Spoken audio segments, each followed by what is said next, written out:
Salut, c'est Alain. Bon, ça y est, les armées sont en place, toutes les retraites sont coupées, le siège peut commencer. La ville ne pourra pas tenir longtemps, nous allons les pulvériser avec nos quoi en fait? Nos canons? Bah non, pas encore, ils n'apparaissent en Europe qu'à la toute fin du Moyen-Âge. Nos catapultes? Ah bah non alors, je vous ai bien expliqué dans une vidéo précédente que les catapultes, ce sont des engins de l'Antiquité grecque et romaine. Alors quoi? Qu'utilise-t-on au Moyen-Âge pour bombarder l'ennemi?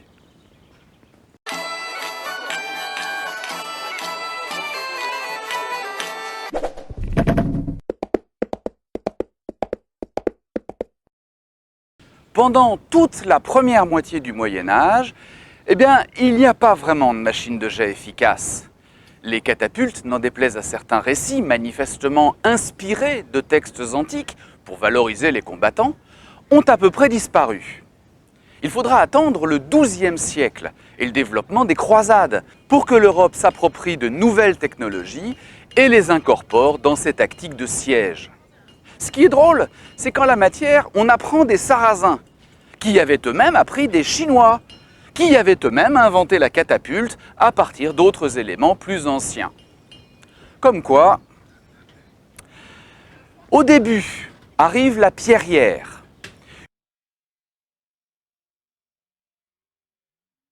Une machine assez simple où la traction humaine fait office de contrepoids. Le mouvement de balancier est arrêté par la structure même de la machine, ce qui l'empêche d'être vraiment puissante. Elle permet de tirer un projectile de 5 à 12 kg environ, à une distance de 40 à 60 mètres au maximum. Ça paraît faible, et bien sûr, ce n'est pas suffisant pour ébranler une grosse muraille. Mais au XIIe siècle, il y a encore beaucoup de palissades, voire de donjons en bois, contre lesquels cet engin peut être efficace. Enfin, à condition de ne pas tirer trop en hauteur, ce qui ferait perdre toute sa force au projectile. C'est d'ailleurs l'une des raisons d'être de la motte castrale. On surélève le donjon, entre autres, pour utiliser la gravité comme contre-mesure à d'éventuels bombardements. Mais bon, c'est une autre histoire. Toujours est-il que des experts se sont amusés à de savants calculs et ont déterminé qu'un boulet d'1 kilo, lancé par une pierrière, atteignait sa cible aux alentours de 140 km/h. C'est largement suffisant pour écrabouiller un piéton comme un chevalier, même protégé par un casque et une armure. Souvenez-vous de Simon de Montfort, tué en 1218, la tête écrabouillée par une pierre lancée depuis les murailles de Toulouse à l'aide d'une pierrière. La traction humaine n'étant évidemment pas régulière, la machine manque quand même de précision.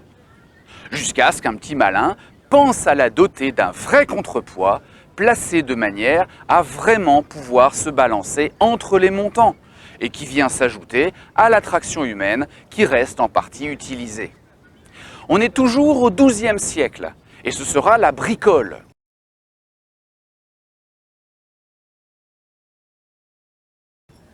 La portée devient un peu plus longue, jusqu'à 80 mètres. Mais surtout, la trajectoire plus élevée permet de passer au-dessus des obstacles et des murailles pour pilonner les défenseurs d'un château. Sur ces deux engins, pierrière et bricole, le temps de rechargement est très réduit et cela permet un tir assez rapide, jusqu'à 1 tir par minute. Et quand le tir commence, mieux vaut se mettre à l'abri. Surtout qu'elles sont faciles à construire sur place, avec le bois des forêts alentours, et qu'on ne se prive pas d'en mettre plusieurs en batterie. Peu précises, peu performantes, on pourrait se dire que ces deux machines vont vite être remplacées par quelque chose de plus lourd. Et effectivement, c'est ce qui va se passer vers la fin du XIIe siècle, avec l'apparition du mangonneau à roue de carrier. Pourtant, la bricole et la pierrière resteront en usage jusqu'au XVe siècle, car elles sont petites, mobiles et légères. Et d'armes offensives, elles vont devenir armes défensives, une fois placées en haut des murailles des châteaux et places fortes. Leur manque de portée, Leur faible énergie seront compensées par le fait d'être placés en hauteur et leur relative mobilité leur permet d'être déplacés rapidement en fonction des besoins. Là encore, l'histoire de Simon de Montfort est édifiante. D'autant, dit-on, que la pierrière fatale aurait été manœuvrée par des femmes. La guerre n'est pas qu'une affaire d'hommes. Le Mangono, lui, répond aux besoins d'une machine plus lourde, plus performante. Et son nom vient d'un mot grec, maganon, qui veut dire tout simplement machine. Le principe est le même que celui de la bricole, sauf qu'on enlève la traction humaine et qu'on agrandit considérablement la machine. Le contrepoids atteint plusieurs tonnes et on peut avec ça envoyer un projectile de 100 kg à près de 160 mètres. Avec l'inertie gagnée par le boulet lors de la descente, cela commence à faire vraiment mal à une muraille si on commence à pilonner un point précis, régulièrement. Une porte en bois, une ouverture quelconque, comme une meurtrière par exemple. C'est bien de taper sur les meurtrières. D'une part, à cet endroit, le mur est moins épais, pour permettre aux archers et arbalétriers de se positionner, et d'autre part, cela permet justement de se débarrasser d'eux, alors même qu'ils sont en train de pourrir la vie des assaillants. Mais la machine devient trop grande, le contrepoids trop lourd pour qu'on arrive à la réarmer juste en tirant sur une corde, comme on faisait avant avec la bricole. D'où la présence de ces énormes roues sur les côtés. Elles sont en quelque sorte le moteur qui permet de relever le contrepoids et de réarmer. Mais vous noterez que ce ne sont pas des cages à écureuils, car elles n'ont pas de plancher. La pauvre bête se casserait les papates à courir là-dedans. C'est en fait une échelle sans fin, et on se met à l'extérieur pour ramener les barreaux à soi. Comme on les utilise beaucoup dans les carrières, comme engins de levage, elles ont gardé leur nom de roues de carrier. Mais du coup, le tir est aussi considérablement ralenti. On passe d'un coup à la minute à 2 tirs à l'heure environ. Mais le gros handicap de la machine est son instabilité. À chaque fois que le contrepoids passe l'axe de gravité, il emporte la machine avec lui dans un énorme recul. Alors, de deux choses l'une, soit on laisse faire et on perd toute précision d'un tir à l'autre, soit on la contraint en la fixant au sol, ce qui n'est pas facile, surtout sur un terrain inégal, mais surtout toute l'énergie du recul est transmise à la machine elle-même qui bouge et vibre de partout et risque vite de se disloquer.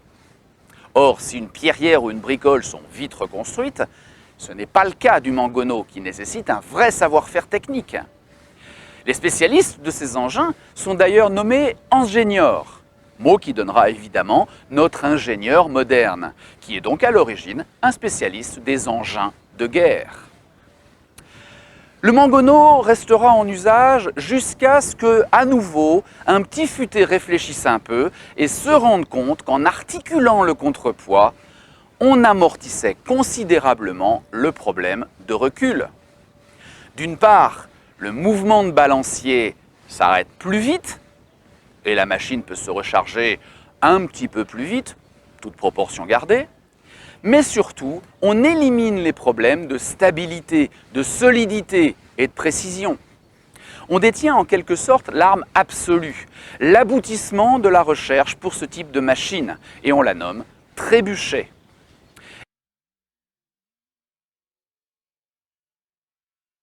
Extrêmement redoutable, tant crainte par les assiégés qu'on en a vu se rendre rien qu'en la voyant arriver, comme dans cette histoire en Angleterre où un siège s'éternise. Les mois, l'année même passent et rien à faire, la place forte ne cède pas. On fait alors venir un de ces trébuchets, loué à grands frais par les assiégeants. Et là, surprise, la citadelle se rend rien qu'en voyant arriver les pièces détachées. Face à un tel engin, il est clair que tout est perdu. Mieux vaut négocier une reddition honorable plutôt que de laisser massacrer tout le monde. Bon, les assiégeants tireront quand même un boulet, ne voulant pas avoir récupéré leur nouveau jouet sans pouvoir s'en servir. Les hommes, que voulez-vous? De fait, la machine a de quoi faire peur, Quelques plans retrouvés dans les carnets de Villard de Honnecourt, un maître d'œuvre, architecte et ingénieur du XIIIe siècle, nous montrent une machine de 10 à 12 mètres de haut, c'est-à-dire comme un immeuble de 3 à 4 étages, et dotée d'un contrepoids de plus de 20 tonnes. Même s'il y a sans doute des exagérations mises exprès pour que si quelqu'un lui vole les plans, il risque de voir la machine lui éclater à la figure, cela donne quand même une idée de la puissance de l'engin.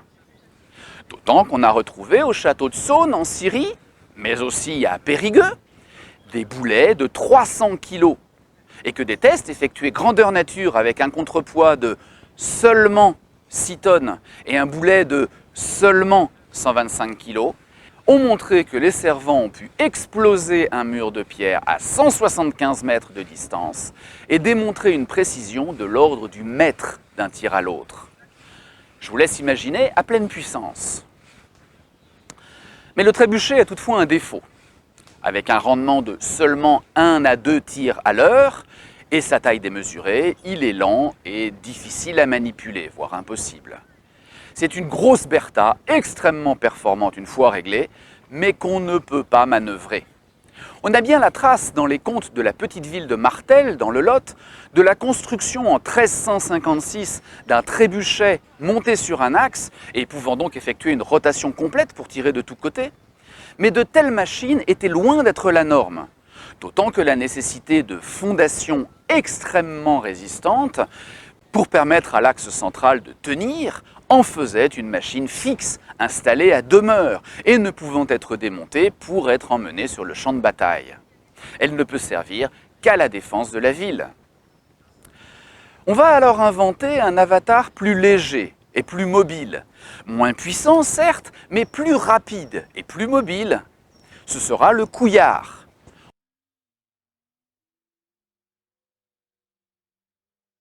On en réduit la taille, on divise le contrepoids en 2 pour plus de maniabilité et on obtient une machine tirant jusqu'à 10 fois par heure, c'est-à-dire presque toutes les 5 minutes. On tire des boulets, cadavres en décomposition, excréments, feux grégeois ou tout simplement têtes coupées des ennemis. Des projectiles donc jusqu'à 80 kg et près de 200 mètres de distance. Alors pourquoi ça s'appelle comme ça? Eh bien voyons. Si je vous dis que la grande perche sur laquelle sont fixés le contrepoids et la fronde avec le projectile s'appelle la verge, et qui d'ailleurs se dresse en tirant son projectile, et que le contrepoids est initialement constitué de 2 grosses bourses en cuir, est-ce que ça vous aide à comprendre? Parce que sinon, je suis désolé, mais je peux vraiment rien pour vous là. Même Napoléon III, qui se demandait d'où lui venait ce drôle de nom, a immédiatement compris en voyant à quoi ça ressemble. Et ces 2 machines, trébuchet et couillard, plus quelques mangonneaux qui n'avaient pas été détruits, ainsi que bricoles et pierrières, comme on l'a vu, vont durer jusqu'à la fin du Moyen-Âge et le début de la Renaissance. Elles ne seront remplacées que par des machines plus modernes, utilisant une technologie toute nouvelle, la poudre. Enfin, le trébuchet tentera bien un baroud d'honneur pour garder sa place d'arme absolue au XVIe siècle. Ça se passe au Nouveau Monde, alors que Cortés, le conquistador, assiège une cité inca. Malheureusement, à court de poudre, il demande à ses ingénieurs de lui construire un trébuchet. Ce qu'ils vont faire, docilement. Malheureusement, le savoir-faire s'est sans doute perdu et il ne tirera qu'un seul boulet, à la verticale. Et vous savez ce qui se passe quand on crache en l'air? Eh bien, ça vous retombe sur le pif. La machine est réduite en allumettes. Et fin de l'expérience.